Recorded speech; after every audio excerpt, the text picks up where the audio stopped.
ನೋಡಿ ಗೆಳೆಯರೆ, ಒಂದು 10 ಮಂದಿ ಅದಾರ ಜಂಪಿಂಗ್ ಹೊಡಿಲಾಕ.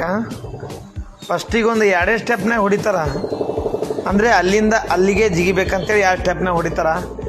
ಹೆಂಗೆ ಮಂದಿ ಲೈನ್ ಹೆಚ್ಚಿಗೆ ಆಗ್ತದ ಹಂಗಂಗೆ 2 ಸ್ಟೆಪ್ ಹಿಂತೊಂದು ಜಂಪ್ ಹೊಡಿತಾರ. ಇದರ ಅರ್ಥ ಏನಂದರೆ ಎಷ್ಟು ನಾವು ಹಿಂದಿಲೇ ಜಿಗಿತೀವಿ ಅಷ್ಟು ನಾವು ಮುಂದೆ ಹೋಗ್ತೀವಿ ಅನ್ನೋಕೆ ಅದೊಂದು ಉದಾಹರಣೆ. ಇಲ್ಲಿ ನೋಡ್ಬೋದು ನೀವು ಈ ಜಂಪ್ ಯಾವ ರೀತಿ ಐತಿ ಅಂತಾರೆ. ಎಷ್ಟು ದೂರಲೆ ಹೊಡಿತಾರೆ ನೋಡ್ರಿ. ಹಾಗೆ ಬರ್ತಾವ್ರು ಹೆಂಗೆ ಹಿಂದೆ ಹೋಗ್ಲೇ ಆಗ್ತಾರ. ಎಷ್ಟು ಇವರು ಪ್ರಾಕ್ಟೀಸ್ ಮಾಡಿಲ್ಲ ಅಂತೀರಿ ನೀವು.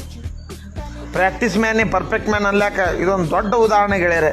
ನೋಡಿರಿ ಯಾವ ರೀತಿಯಾಗಿ ಒಂದು ಜಂಪ್ ಐತಿ, ಸ್ಲೋಮೋದಾಗ ತೋರಿಸ್ತಾರ. ಆದ್ರೆ ಜಂಪ್ನು ಅಷ್ಟೇ ಉದ್ದ ಐತದು. ಈಗ ಅವ್ರು ಎಲ್ಲಿಂದ ಬರ್ತಾರೆ ನೋಡ್ರಿ, ರನ್ನಪ್ ನೋಡ್ರಿ ಅಂಥದೈತಿ ಗಾಡಿ. ಎಲ್ಲಿಂದ ಎಲ್ಲಿಗೆ ಇನ್ನೂ ಹೆಚ್ಚಿಗೆ ಜಿಗಿದವ. ಇವಂದು ರನ್ನಪ್ ಅಂದರು ಭಾಳಷ್ಟು ದೂರ. Hi hi hi hi hi hi okay okay okay ನೋಡಿರಿ, ಇದು ಲಾಸ್ಟ್ ಜಂಪ್ ನೋಡಿರಿ ಯಾವ ರೀತಿಯಾಗಿ ಐತೆ ಅನ್ನೋದು. ನೋಡಿರಿ ಎಷ್ಟು ಸ್ಲೋಮೋದಾಗ ಎಲ್ಲಿಂದ ಎಲ್ಲಿಗೆ ಜಿಗಿದಾನ. ಇವ್ರಿಗೊಂದು ದೊಡ್ಡ ಮೆಚ್ಚುಗೆ ಐತಿ ನಂದು. ದಯಮಾಡಿ ಈ ವಿಡಿಯೋ ಅತಿ ಹೆಚ್ಚು ಪ್ರಮಾಣದಲ್ಲಿ ಶೇರ್ ಆಗ್ಲತ್ತೇಳಿ ನಾನು ನಿಮಗೆ ಕೇಳತ್ತೀನಿ.